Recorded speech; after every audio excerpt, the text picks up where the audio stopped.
الله قال جدد من الجبال، جدد يعني يصنع جديد، بيض وحمر، بيض وحمر. ايه هم يا رب اللي بيض وحمر؟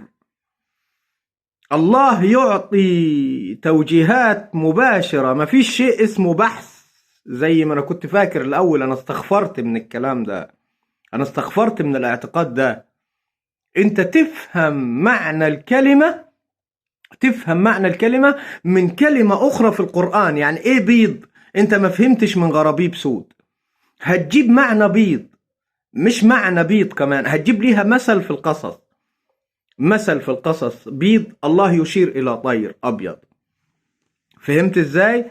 بس الله وضح لك مباشرة، مش محتاج تروح لآية تاني. أنت الله في نهاية الآية قال لك غرابيب سود.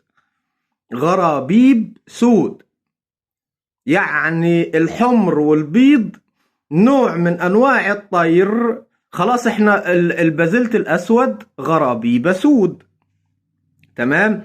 الحمر والبيض نوع من الطير يشبه الغراب، لونه أبيض ولونه أحمر،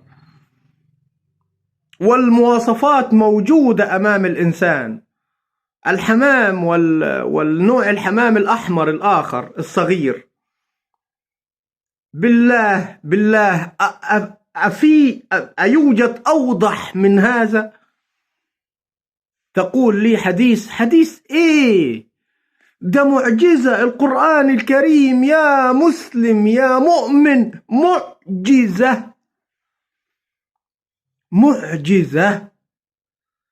علم الكتاب نور في القلب، علم الكتاب نور في القلب، لا يؤتيه الله إلا لمن يتقرب من الكتاب.